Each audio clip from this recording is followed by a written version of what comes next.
Bonjour, je vous propose une vidéo sur le goodwill, encore appelé écart d'acquisition ou survaleur. Le sommaire de cette vidéo est composé de 4 parties. Premièrement, le goodwill partiel. Deuxièmement, d'où le goodwill vient-il?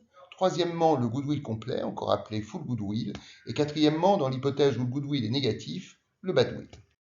Commençons donc par le goodwill partiel. Alors, lorsqu'une société M fait l'acquisition ou envisage de faire l'acquisition d'une société F ou d'une partie du capital d'une société F, que F soit consolidé par mise en équivalence, par intégration proportionnelle ou par intégration globale, le premier calcul qui doit être mené est celui de l'écart de première consolidation. L'écart de première consolidation est la différence entre le prix payé et la quote-part de situation nette. J'en profite pour préciser que la situation nette est ce que beaucoup de gens croient être les capitaux propres, à savoir le capital social, les primes d'émission et de fusion et les réserves, le résultat étant supposé affecté. Le goodwill est défini comme étant la différence entre le prix payé et la quote-part dans l'actif net comptable corrigé ou réévalué. L'écart d'évaluation, enfin, est défini comme étant la différence entre l'écart de première consolidation et le goodwill.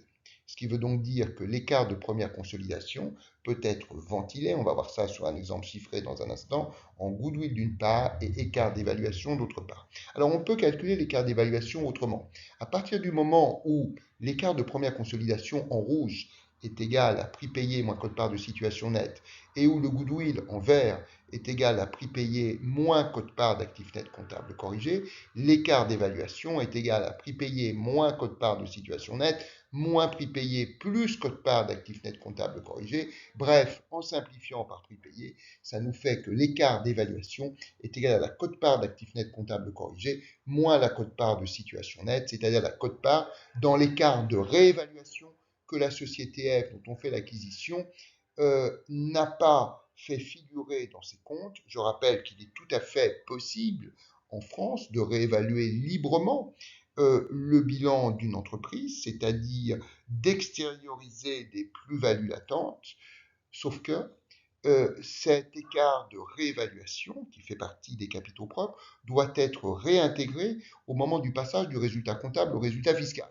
Par conséquent, à moins de disposer de déficits fiscaux considérables dont la société ne voit pas d'utilisation à court ou moyen terme, eh bien, on ne va pas réévaluer dans les comptes sociaux les actifs. Ça n'empêche pas de prendre en compte en consolidation les éléments de plus-value latente. Alors, pour bien voir comment ça fonctionne, le plus simple est de raisonner sur un exemple. L'exemple est le suivant. On fait l'hypothèse que le 1er octobre N-3, une société M achète des actions d'une société F pour 120. À cette date, la situation nette comptable de F est de 60 et il existe dans le bilan de F une IMO qui pourrait être réévaluée de 20. Par conséquent, la situation nette réévaluée de F est de 60 plus 20 égale 80. On fait l'hypothèse que le pourcentage de F acquis par M est de 90%. Commençons par calculer l'écart de première consolidation. Comme je l'ai dit, l'écart de première consolidation, c'est la différence entre le prix payé, ici de 120, et la quote-part de situation nette comptable, à savoir ici 90% de 60, ce qui nous fait 54. Par conséquent, l'écart de première consolidation, c'est 120 moins 54, ce qui nous fait 66. Je précise par ailleurs que le taux d'IS est de 25%, que la durée de vie fiscale de l'immobilisation qui donne lieu à réévaluation est de 5 ans. Par conséquent, si on se place le 31-12N, eh bien, ça va faire 3,25 années que la société M est actionnaire de F, et donc l'âge fiscal de l'immobilisation qui pourrait être réévalué est de 3,25 années. Pourquoi 3,25 ? Parce qu'on a toute l'année N-2, toute l'année N-1 et toute l'année N, ça nous fait 3 ans, plus 3 mois, octobre, novembre, décembre, pour l'année N-3, 3 mois, ça fait un quart d'année. Par conséquent, l'âge de l'IMO qui peut donner lieu à réévaluation est de 3,25 années.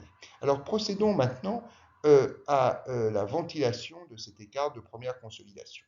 Premièrement, le goodwill. On a vu que c'était la différence entre le prix payé, 120, et la quote-part de situation nette réévaluée, ou la quote-part dans l'actif net comptable corrigé, c'est-à-dire 90% de 80, ce qui nous fait 72. Par conséquent, le goodwill ou écart d'acquisition est égal à 120 moins 72, ce qui nous fait bien évidemment 48. L'écart d'évaluation peut être calculé de deux façons. Première méthode, on constate un écart de réévaluation de 20. L'immobilisation pourrait être réévaluée de 20. On en prend 90% pour avoir la quote-part de M dans l'écart de réévaluation que F s'est bien gardé de comptabiliser par souci d'optimisation fiscale. Et 90 fois 20, ça nous fait 18. Deuxième méthode de calcul, on fait la différence entre l'écart de première consolidation de 66 et le goodwill de 48, et 66 moins 48, ça donne bien 18. Alors, pour être en mesure de comptabiliser l'écart d'acquisition et l'écart d'évaluation, on doit au préalable mener un calcul complémentaire. Nous avons vu que la situation nette ou l'actif net comptable était de 60, qu'il y avait une réévaluation qui allait être prise en compte dans les comptes consolidés sur une IMO de 20, mais si on considère que l'on a une réévaluation de l'IMO de 20, cela veut dire que si la réévaluation avait eu lieu dans les comptes sociaux, il aurait fallu, pour avoir une réévaluation de 20, que la plus-value latente que l'on aurait extériorisée ait été de 26,67. Parce que le 20, la réévaluation est un montant net d'IS, et par conséquent, il faut considérer ce qu'on a l'habitude dans le jargon financier d'appeler le gros socle fiscal, c'est-à-dire le montant de la plus-value latente avant impôt. Pour avoir la plus-value latente avant impôt, on prend en compte la plus-value latente nette d'impôt, après impôt de 20, et on divise par 1 moins le taux d'imposition de 25%, et 20 divisé par 1 moins 25%, 20 sur 0,75, ça nous fait 26,67. Donc tout doit se passer comme si on avait finalement une plus-value latente de 26,67 avant impôt, et que l'impôt latent sur la plus-value latente était de 6,67. Et si j'ai une plus-value latente de 26,67 dont je déduis un impôt latent sur la plus-value latente de 6,67, je retombe sur une plus-value nette d'IS de 26,67 moins 6,67, ce qui fait bien 20. Alors, passons maintenant à la comptabilisation en tant que telle. Alors, première chose, l'IMO, nous allons la réévaluer finalement de 26,76. Donc, ça veut dire que l'actif du bilan consolidé augmente de 26,67. On débite donc le compte d'IMO à hauteur de 26,67. En face de cela, au passif, eh bien, on va créditer le compte de réserve de F du montant de la réévaluation net d'IS. Quant à l'IS latent sur la plus-value latente de 6,67, eh bien, ça donne lieu à une écriture d'impôt différé passif.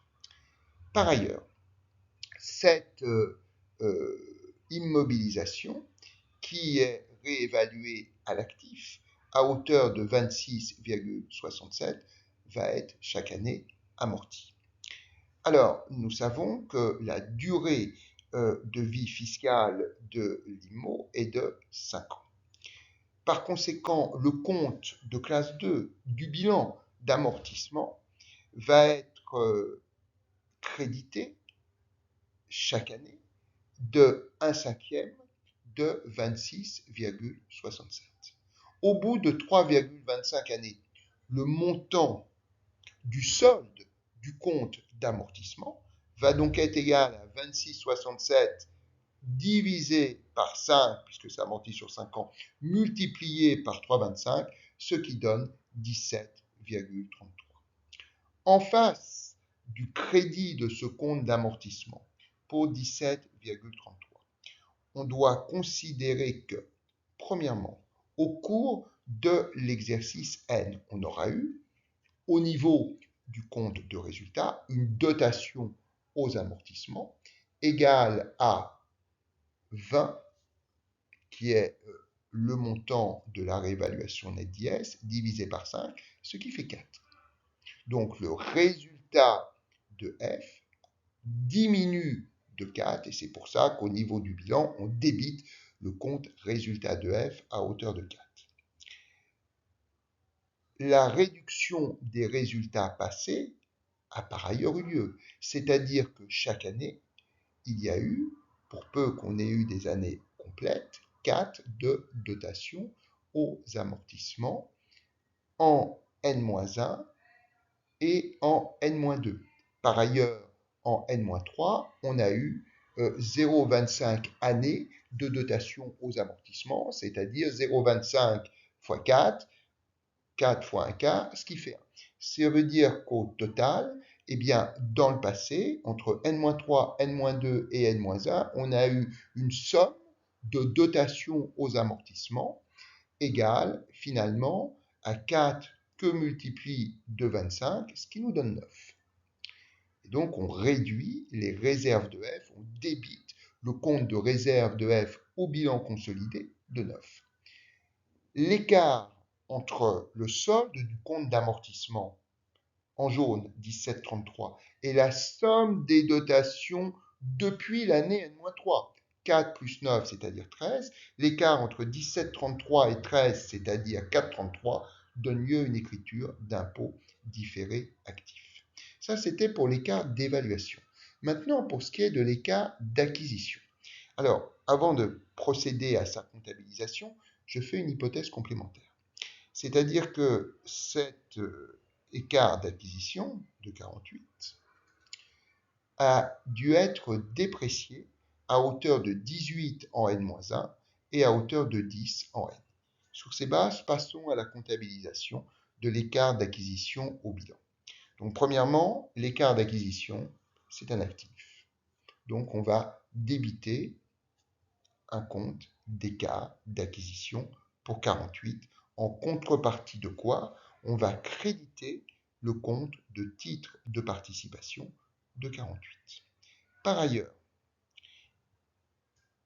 en N-1, il y a eu une dotation aux dépréciations qui a réduit le résultat de N-1 à partir du moment où on a réduit des résultats passés, lorsque l'on procède à la comptabilisation, au journal qui permet d'arriver à la consolidation, on va débiter le compte de réserve à hauteur de 18. Par contre, pour la dépréciation au titre de l'exercice N, eh bien là, on va débiter le compte de résultat de M à hauteur de 10.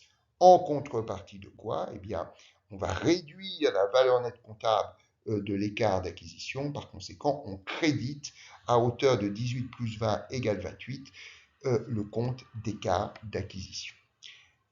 Dernière chose que je voudrais préciser avant de passer au full goodwill, c'est la façon de présenter les choses dans le cadre des IFRS.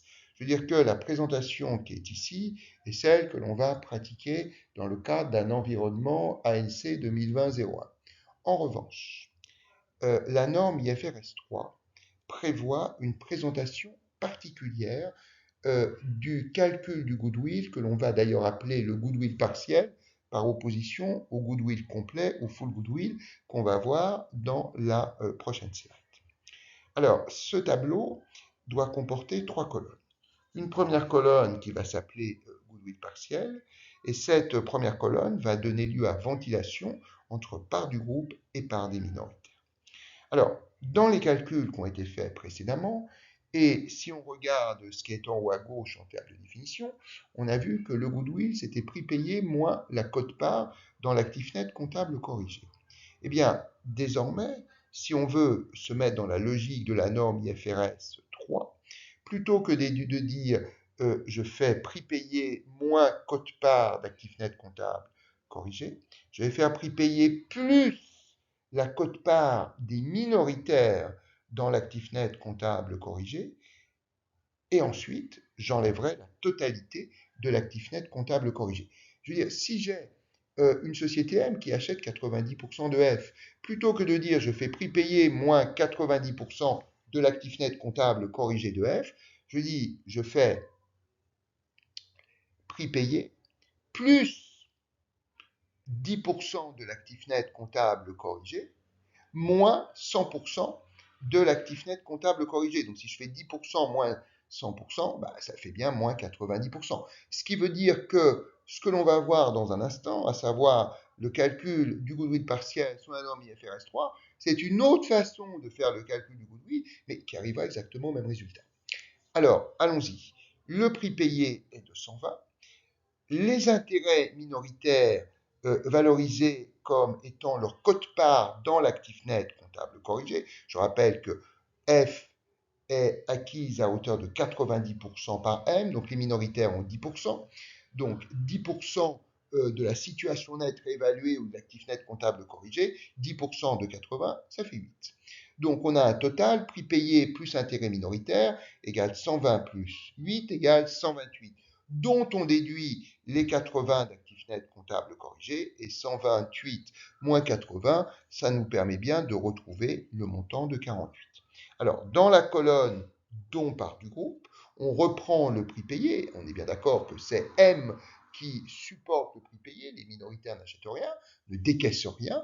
Donc, on a 120 également dans la deuxième colonne dont part du groupe. Et on va considérer la quote-part d'actifs nets comptables corrigés, c'est-à-dire 90% de 80, ce qui fait 72. Et on retrouve bien 120 moins 72 égale 48.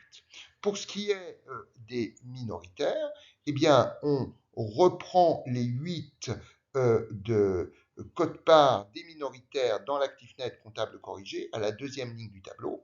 Et puis à l'avant-dernière ligne, eh bien, lorsqu'on a à considérer la quote-part des minoritaires dans l'actif net comptable corrigé, ben c'est encore 8 naturellement, et 8 moins 8 est égal à 0. Donc dans tous les cas de figure, si l'on se contente d'un calcul de goodwill partiel, dans la colonne dont part des minoritaires, il y aura toujours 0.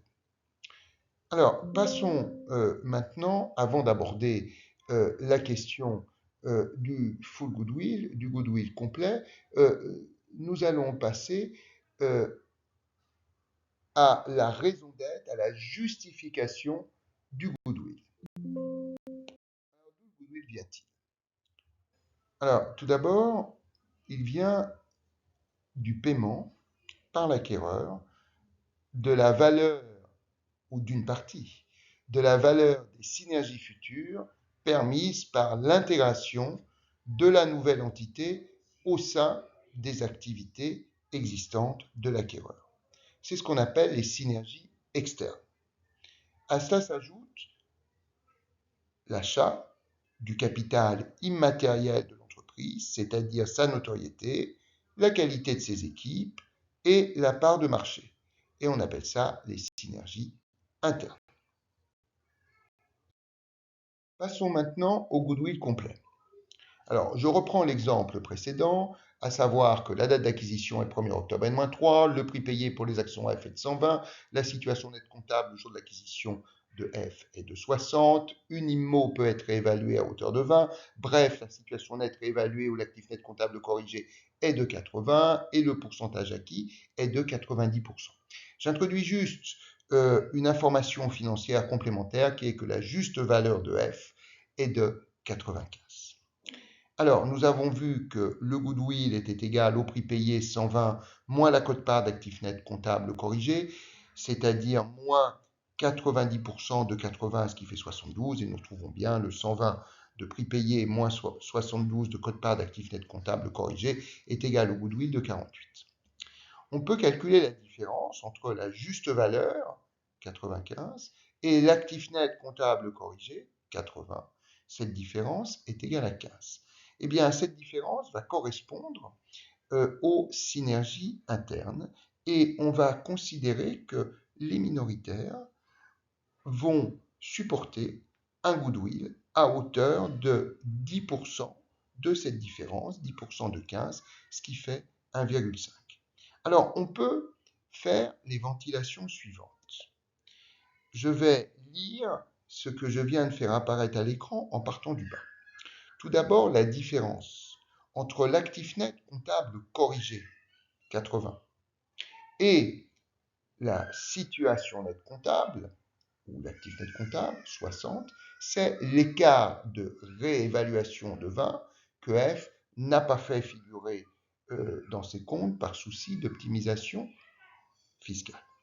La différence entre la juste valeur de 95 et l'actif net comptable corrigé de 80, la différence qui est égale à 15, va correspondre à ce qu'on appelle les synergies internes, qui se répartissent, comme on l'a dit, entre le groupe et les minoritaires en prenant 10%, c'est-à-dire 1,5.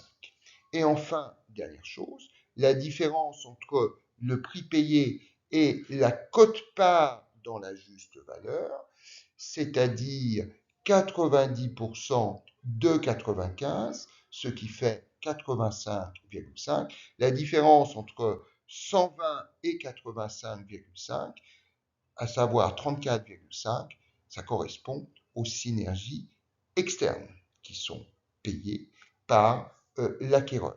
En d'autres termes, l'acquéreur, il paye sa quote-part de synergie interne et les synergies externes.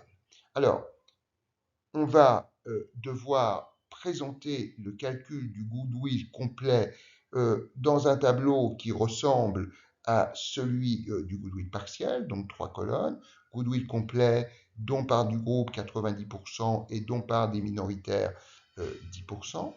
Alors, tout d'abord, on part du prix payé de 120 et on va rajouter les minoritaires sur la base non plus de leur quote-part dans l'actif net comptable corrigé, mais sur la base de leur quote-part dans la juste valeur, c'est-à-dire 10% quote-part des minoritaires que multiplie la juste valeur de 95, ce qui fait 9,5. Ce qui nous fait un total de 120 plus 9,5 égale 129,5, dont je déduis l'actif net comptable corrigé de 80, et 129,5 moins 80, ça nous fait 49,5. Comment ce 49,5 se décompose-t-il? On l'a vu, on a d'une part le goodwill part du groupe, c'est-à-dire le montant de 48, c'est-à-dire la différence entre le prix payé de 120 et la quote-part dans l'actif net comptable corrigé, 90% de 80 égale 72, 120 moins 72 est bien égal à 48, on retrouve le goodwill partiel. La particularité, c'est qu'on a une part des minoritaires qui ne s'annule pas, parce que, premièrement, sur la deuxième ligne, les minoritaires ont été retenus pour leur quote-part à la juste valeur, c'est-à-dire pour 10% de 95 égale 9,5, et l'actif net comptable corrigé se ventile en 90% de 80 égale 72 pour la part du groupe et 10% de 80 égale 8 pour la part des minoritaires. Par conséquent, le goodwill part des minoritaires est égal à 9,5 moins 8, ce qui nous fait 1,5. Le tableau est bien carré puisque 48 plus 1,5 est bien égal à 49,5. Je voudrais juste insister sur le fait que le prix payé est égal à la quote-part de situation nette que l'on a acheté, plus les synergies externes, seul le groupe paye des synergies externes, plus la quote-part dans les synergies internes. La particularité, je le répète, de cette slide, de ce goodwill complet, c'est que les minoritaires sont retenus pour leur quote-part à la juste valeur. Alors que dans le tableau du goodwill partiel de la slide précédente, dont j'ai fait un copier-coller sur cette slide, eh bien, les intérêts minoritaires étaient retenus pour leur quote-part dans l'actif net comptable corrigé. Passons maintenant à la comptabilisation. Alors, j'ai mis de l'écart de première consolidation. En réalité, ce que l'on comptabilise, c'est l'écart d'acquisition. Donc cet écart d'acquisition, il est désormais non plus de 48, mais de 49,5. Donc on va débiter le compte d'actifs au sein du bilan consolidé, écart d'acquisition pour 49,5. En contrepartie de quoi on va créditer Comme pour le goodwill partiel, eh bien, le compte titre F de 48 et la différence entre 49,5 et 48, on va créditer le compte de minoritaire pour 1,5. Dernier sujet abordé dans cette vidéo, le badwill. Le badwill qui correspond à l'hypothèse d'un goodwill négatif. Donc le plus simple, comme d'habitude, c'est de raisonner sur un exemple. Je reprends mes hypothèses habituelles à une nuance près, qui est que désormais, le prix payé pour les actions F n'est plus de 120 mais de 70. On peut tout de suite calculer l'écart de première consolidation en mettant la différence entre d'une part le prix payé, désormais de 70, et d'autre part la quote-part de situation nette comptable, à savoir 90% de 60, ce qui nous fait 54. Donc l'écart de première consolidation est égal à 70 moins 54 égale 16. Procédons comme d'habitude à la ventilation de cet écart de première consolidation, d'abord en goodwill et dans quelques instants écart d'évaluation. Alors le goodwill, c'est toujours le prix payé, désormais 70, et la quote-part de situation nette réévaluée ou la quote-part d'actifs nets comptables corrigés, c'est-à-dire 90% de 80, ce qui fait 72. Par conséquent, le goodwill est égal à 70 moins 72, ce qui nous fait moins 2. On a donc un badwill de 2. Quant à l'écart d'évaluation, lui, il est inchangé. C'est toujours 90% de l'écart de réévaluation de 20, ce qui nous fait 18, ou autre façon de faire le calcul, ou de vérifier les calculs, on peut faire la différence pour avoir l'écart d'évaluation entre l'écart de première conso, désormais de 16, et le goodwill de moins 2, et 16 moins 2, ben ça donne bien 18. Passons maintenant à la comptabilisation. Alors, je suis obligé de faire deux hypothèses. Première hypothèse, on est dans l'environnement ANC 2020-01. Et dans quelques instants, je vais faire l'hypothèse dans laquelle on se situe en environnement IFRS. Alors, je rappelle que lorsque nous avions un goodwill dans les slides précédentes, on créditait le compte de titre de participation du montant du goodwill. Eh bien, si on a un badwill, on va débiter le compte de titre de participation du montant du badwill, ici de 2. Maintenant, pourquoi est-ce qu'on a un badwill? Il y a deux hypothèses. La première hypothèse, assez rare, on a fait une bonne affaire. On n'a vraiment pas payé cher. La deuxième hypothèse, plus fréquente, c'est que on a, dans le cadre de la négociation du prix avec le vendeur, obtenu une décote pour prendre en compte des moins-values latentes ou des pertes futures qui seront constatées ultérieurement. Par conséquent, la contrepartie de ce débit du compte de titre de participation à hauteur de 2 sera le crédit d'un compte de provision pour risque. Ces provisions pour risque ont vocation à être reprises en résultat, à être réintégrées positivement chaque année dans le compte de résultat. On va donc avoir chaque année une reprise de provision pour risque. Alors on va faire l'hypothèse que la période de réintégration en résultat est de 5 ans.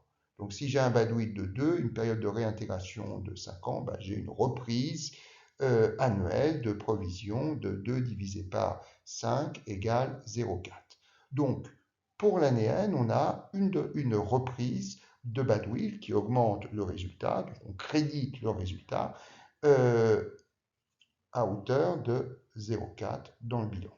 Par ailleurs, on a eu des reprises de badwill depuis que la société a été acquise.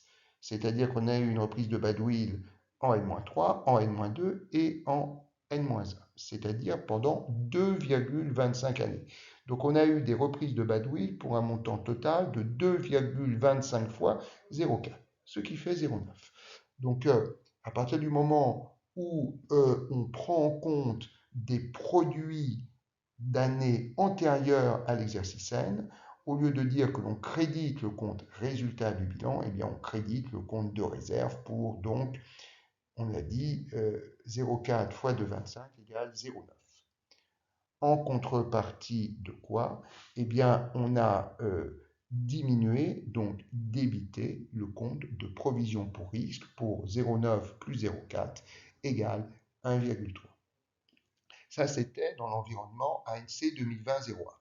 Maintenant, si on est en IFRS, la norme IFRS 3 prévoit que, en contrepartie du débit du compte de titre de participation à hauteur du montant du badwill de 2, eh bien, on a tout simplement une augmentation du résultat de 2. Donc, on crédite le compte résultat du bilan à hauteur de 2.